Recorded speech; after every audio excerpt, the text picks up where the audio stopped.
Hello, and a big warm welcome to you on the Special Needs Children podcast with me, Chitra Iyer.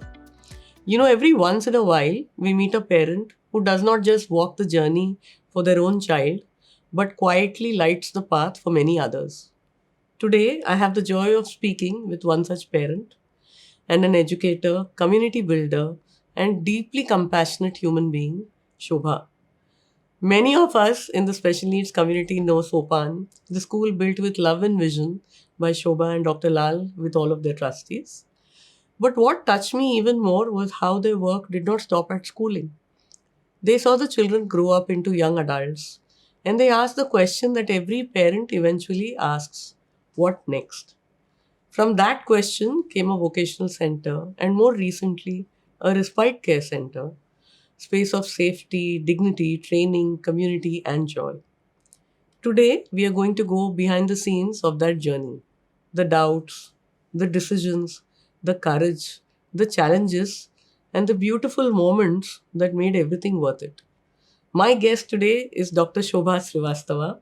Thank you so much, Shoba, to have agreed to do this. Thank you for the invitation. It's a pleasure. So, Shoba is a parent, an educator, and one of the founder trustees of SOPAN, an organization that's been doing incredible work in the field of autism and developmental disabilities. As a mother to an adult with autism and tuberous sclerosis, Shoba has combined her personal journey with her professional expertise.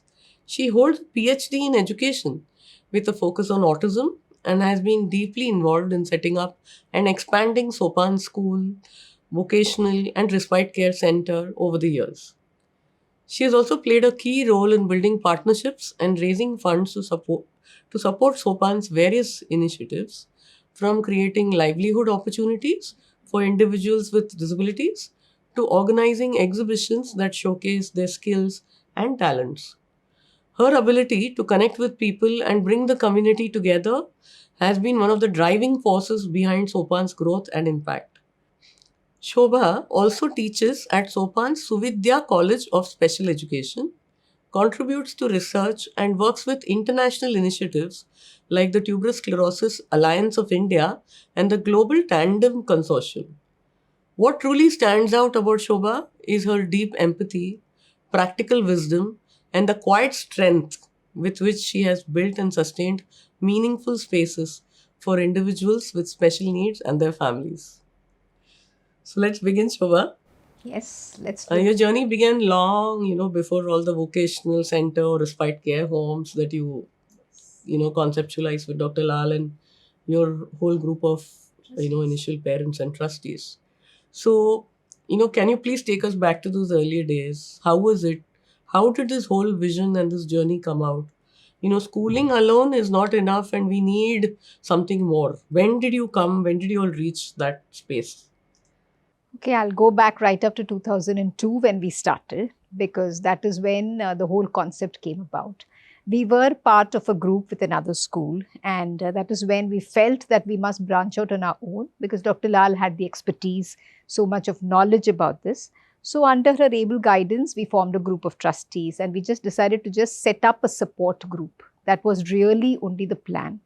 But as we moved along, we felt that why don't we try and set up a center for children with autism, because all our kids were young at that time. And I feel that when an idea takes shape, the world, the universe comes forward to support it. So exactly what happened. So we managed to find the space at Villeparle, dilapidated building, but we started nevertheless. And the journey started from there with just about 6 children.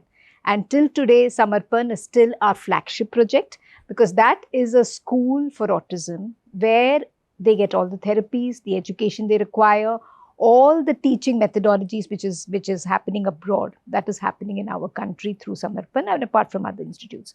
So in 2002, autism was very little known. So I would say that all of us began our journey at that time.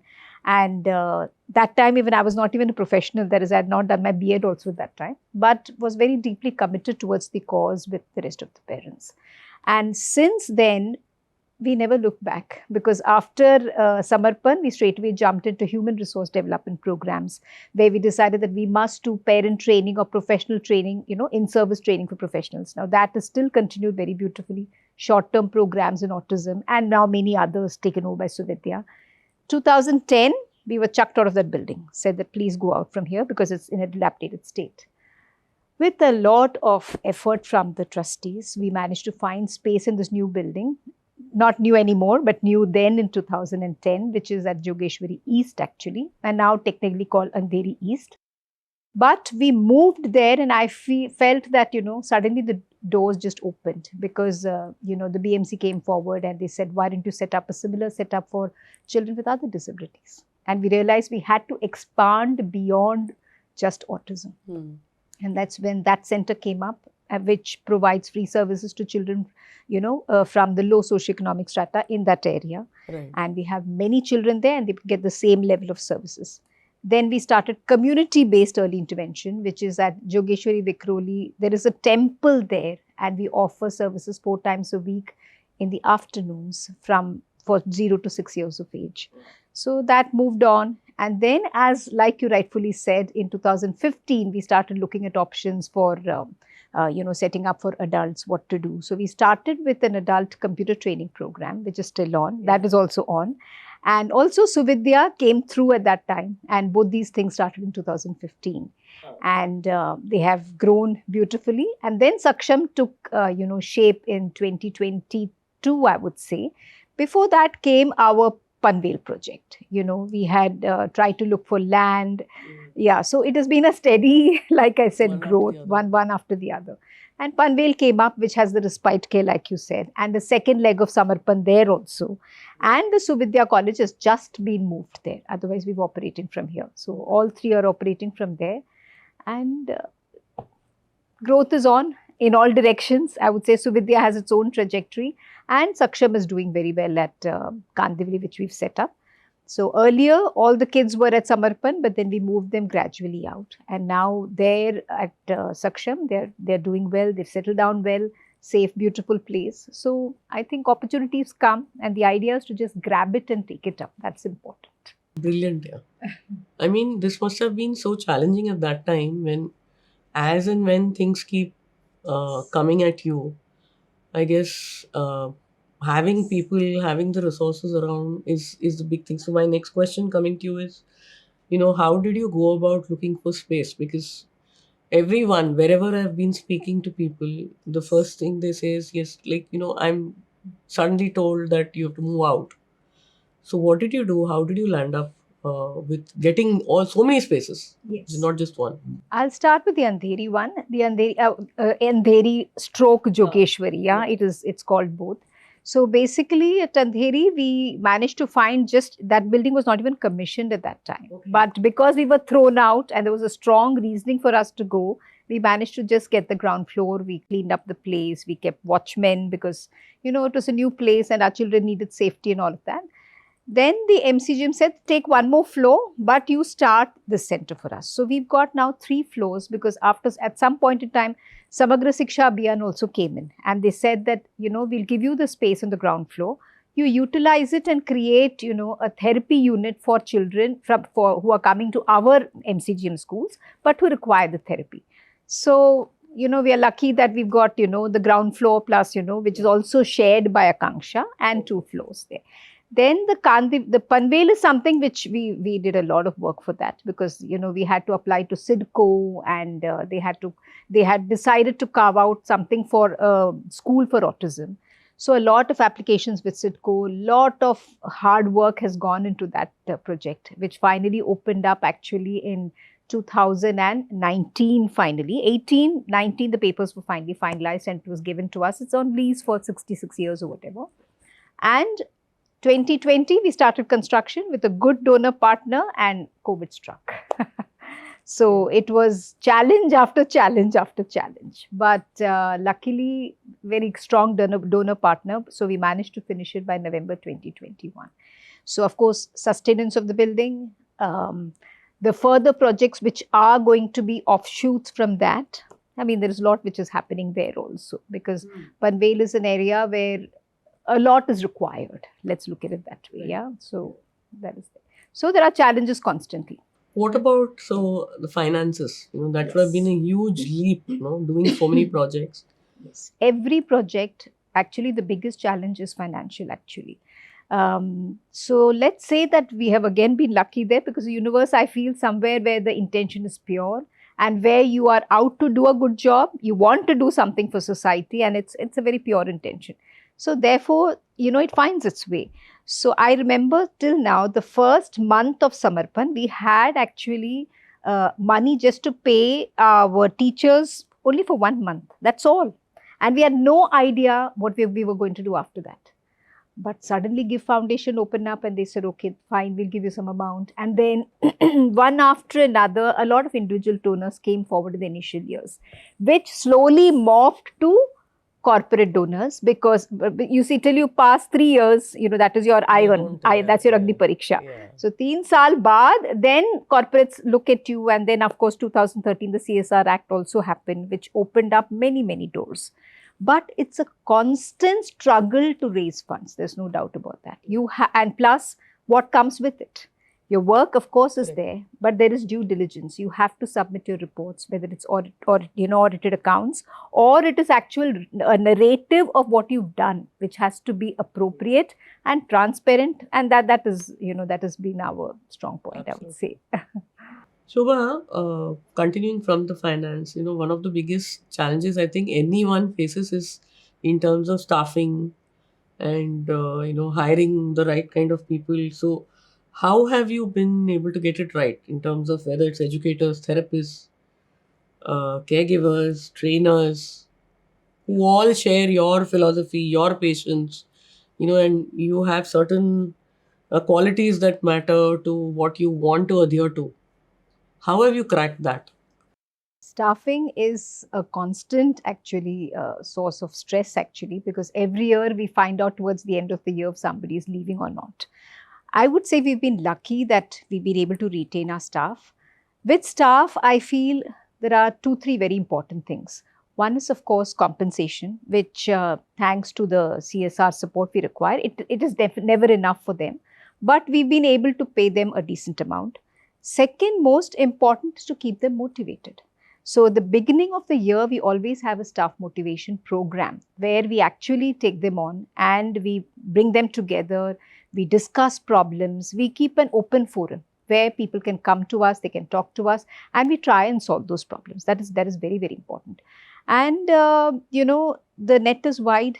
People now know about SOPAN, but in the initial years, it was a struggle to get professionals on a constant, time all the time, year after year, to keep up. It's still a challenge.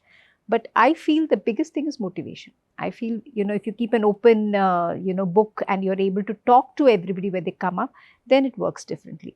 Also, we give them a lot of responsibility, because that also makes them feel more motivated. The moment you feel that I'm in charge of this, they live it up to it. And also, additionally, we have a staff.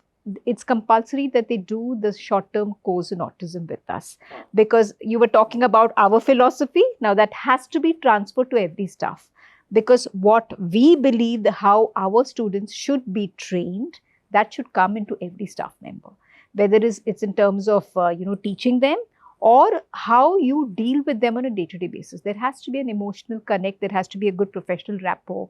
That's very important, because we as parents do not believe at all in any kind of corporal punishment, not at all. But at the same time, you have to give the child the adequate amount of, whatever is required, conditioning or, behavioral approach, whatever is required has to be given. So that is how we go along. So, in continuation, today, when everything is in flow, so many projects are running side by side. Those challenges might be completely different, right? So, I just wanted to ask you whether it is continuously doing the finance part of it, or the training part of it, or even the parents' expectations. How are you? Like, is your team expanded? Have you all hired many more people? How many are you now? And can you please repeat what is going on? Sure. Total right now, I think, is about 62. I think we must have started with totally 5, including the caregivers, way back in 2002. But with every new project comes new people. Yeah, because you cannot extend the same people to another new project. That doesn't work. So when Samarpan started, like I said, we were initially 5, but as Samarpan grew, the staff grew with it. And when we started our next project, which was Mahanagar Visheshala, as it's called, that's the 19th BMC school. So that had to come with its own set of teachers. Those teachers are our teachers, though the center is an MCGM school and the space is given by them. But the teachers are ours. So that came with an entire new team. That happened. And then somewhere along the line, every time we managed to get funders. Now, when that started, we got another funder in 2010 who funded that whole program for a period of time before moving on. That was 2010. Then 2011, we had another new funder where we wanted to start the early intervention project. Actually, the early intervention project is an offshoot of the MCGM project. When we went around looking at the need assessment in that area, a lot of families said that we cannot bring our children to the center because they are too tiny and we have to carry them literally. So it is very difficult for us. So why don't you start something at JVLR, which is when the community-based early intervention started. So that is still a beautiful project. In fact, I would say my heart is there because the earlier you catch the worm, the early bird catches the worm. Yeah. The better, the growth of that to a full butterfly is far better. So that happened in 2011. Then we moved on to 2015 straight, where we had adults as well as Suvidya College. Sanket ICT plus Suvidya College started. Again, that came with a new funder, new team. Suvidya, of course, was a college which was, Dr. Lal's, she's a director. So that was her idea. So that maybe did not come with funding, but it had students who were coming. We were running a lot of courses. So that continued. So like I said, with every new project, the concept comes and somehow the funding also comes. I mean, I would say we are lucky. And even Panvel project, it took us 2 years to find a good funder. Yeah. Team, we had already started preparing because some of our old team here started saying that we want to move there, we stay in that area. Oh. So that was very exciting for us because we knew at some point in time it will be built. Right. And then even in 2020 when we stopped all the centers till about 22, but the team had already formed. And in 21 when we opened, we already had minimal staff again because only Samarpan started initially. But we had the right people there. We had one therapist at that time, one coordinator, one director, dhire sab ho gaya. And as you grow, more children come, somehow people are coming now. So we've been lucky. I think big hats off and, salute to your funders. Really? I know that there are many from your family also who are helping. It's amazing because to recognize and to really, help you sustain this is huge. Otherwise, we know of so many projects where there's a sudden, pullback and people are like, even how to pay salaries becomes such a big challenge. In fact, COVID was a very challenging time. Many places folded up during COVID. You're aware because of the financial aspects. Correct. But there again, we were lucky. Like I said, our funders saw us through and they said that we will see you till the end of COVID. If you're able to sustain, we'll see. And we were lucky again that we managed, and no salary was cut in that period of time. In the sense, everybody received their salaries and they were working from home. We ensured that.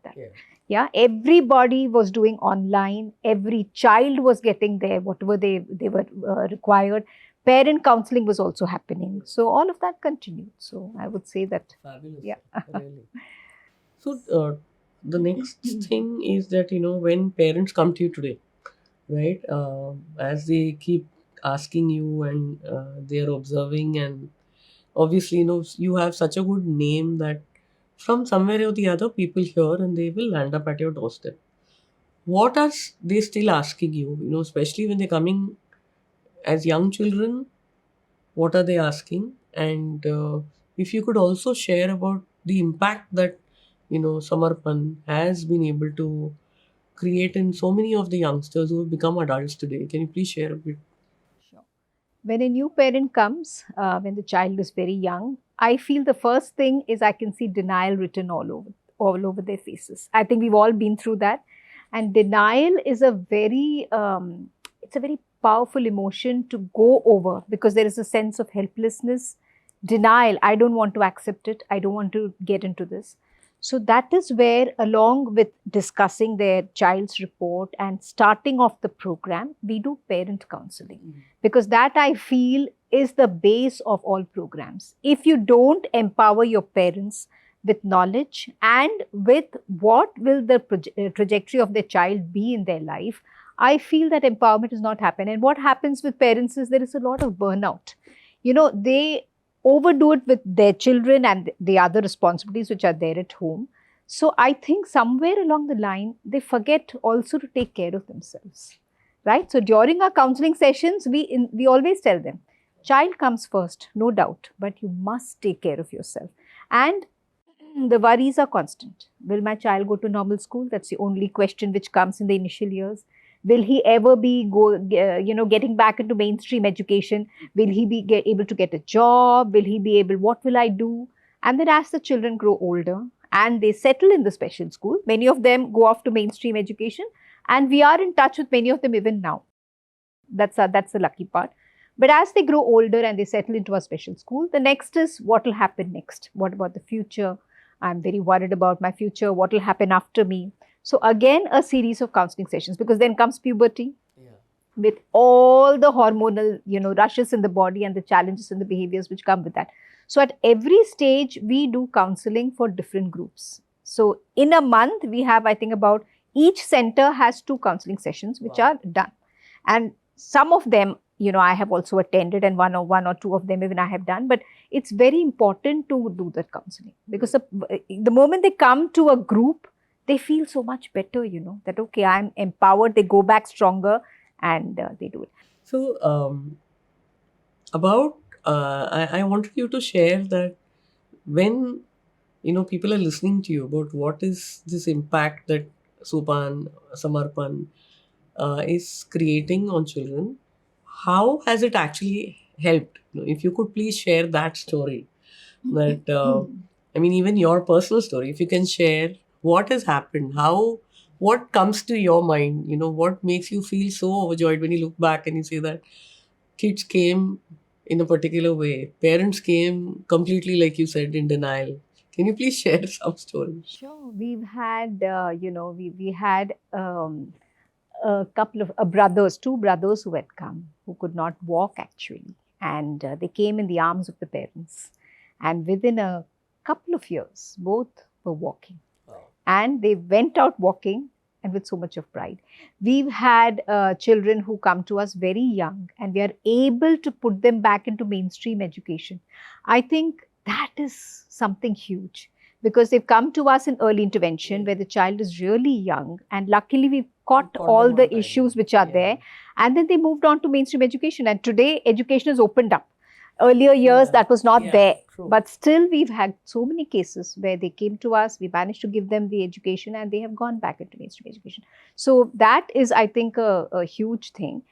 We've had many adults who have from children been with us, become adults, and then they have moved on to maybe not our own vocational center, but maybe some kind of open employment or self-employment.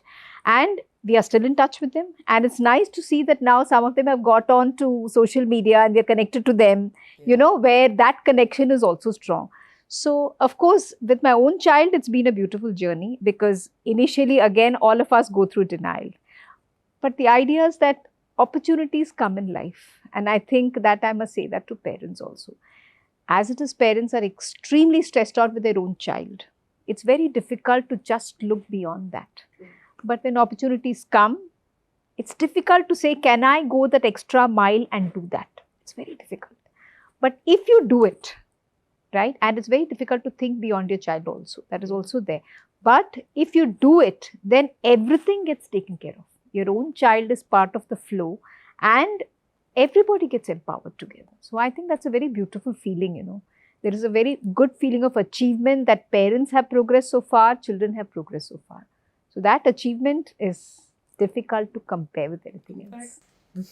This thought that you said was my, one of my next questions, is that how would you encourage a parent who's listening and feels that there's nothing there for my kid? So what would you tell them? How should they think about setting up something and go beyond? What is that push that we can give to so many out there. That you do it for 10 people, 5 people. It's fine. And how does it help you? If you could please guide on that. In 2002, our children were not, and 2001, I would say, our children wouldn't even get admission into special schools. Forget about normal schools. Normal schools se dur ki baat hai. But special schools also refused to take them because of behaviors. That is when we felt Samarpan should be set up, which will become a center for children with all kinds of severity of behaviors. Jo bhi hai, hum unko lenge and we will make a difference to them. And that is how we started with that passion, saying that let us start with a small group of children, and we never thought we'll set up so many projects. Really, I'm telling you, we never thought. We thought ki parent support group, then Samarpan came up. And with Samarpan, then a series of things have kept coming up. And everywhere we felt we are only empowering children and families. And that is our mission, empowering persons with disability, autism and developmental disabilities and their families. So why not take it up? So for a new parent, I agree, like I said, it is very difficult to go beyond just your child. Even your child is quite a bit, it's a huge bucket in any case. But if you get an opportunity, or even if you don't, I feel at home, if your child is, you have to of course take the child to a center or whatever you need to do. And after a few years, if the child is going to settle at home, just look if you can just get a few families like yourself together to set up something small in each other's homes. That's how we started. That iske ghar mein aaj bachon ko chhod denge, so the others get a break. Fir iske ghar mein chhod denge, to one gets a break. Because like you said, space is a big constraint in Mumbai, right? So, but if we start small, if like for example, if it's a vocational center, I would say that start with 5 kids and just start cutting the vegetables from our own home.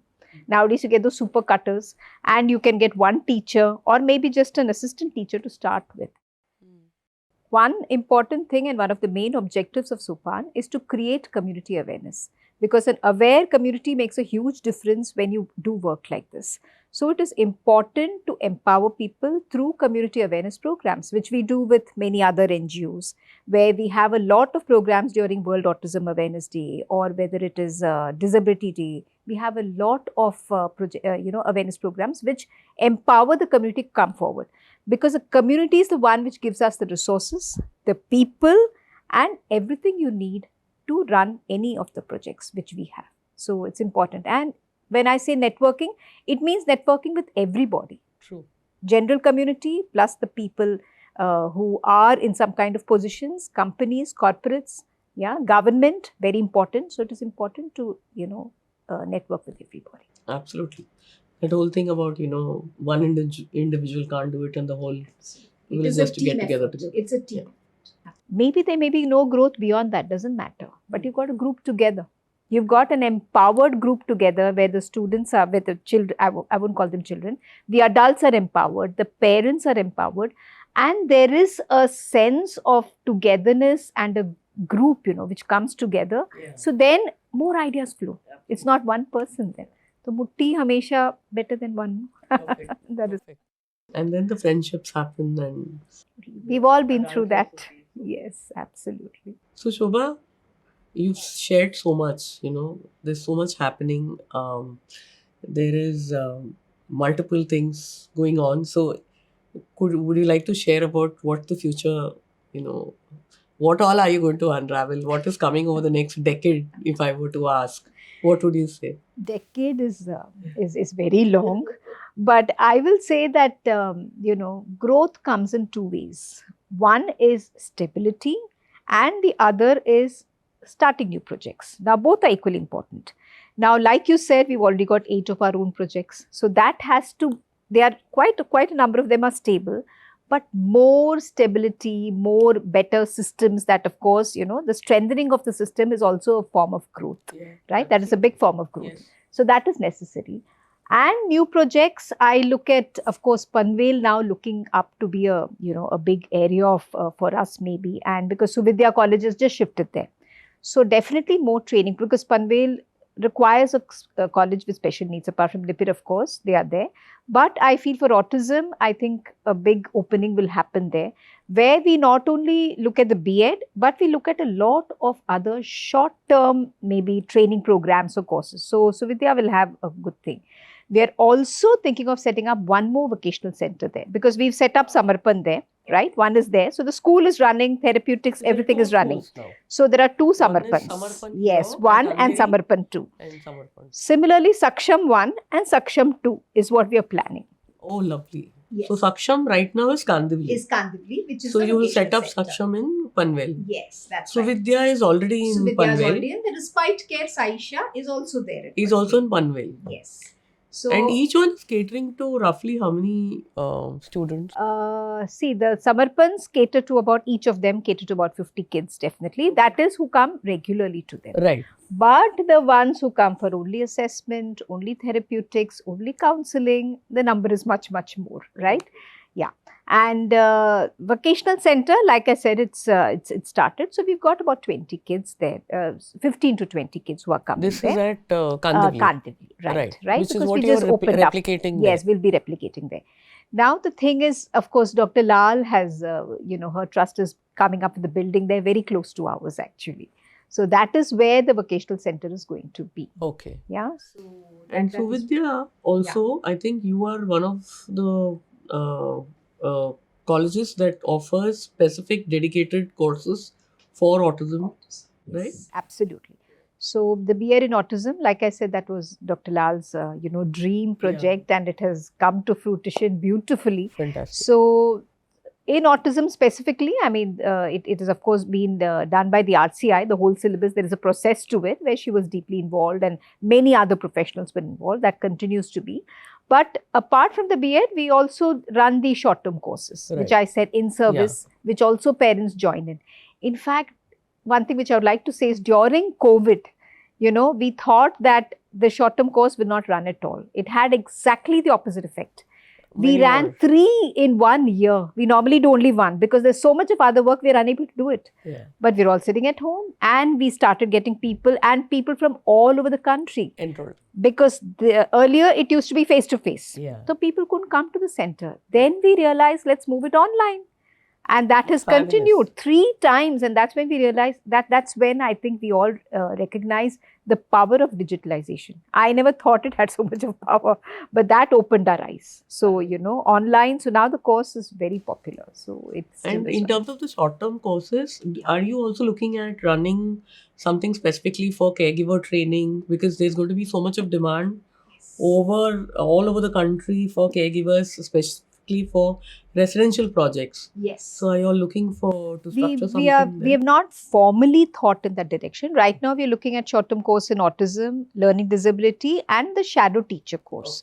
Because, that was a big one because you have so many children with autism now who go to mainstream who require a shadow teacher. Yeah. So that was the focus till now. Plus a lot of CREs and short-term training programs. In fact, our international conference is also coming up in February. It will all open up soon. But caregiver, we have been thinking about it and toying with it for the past few years. But maybe now that you're saying, we should now move into Please it.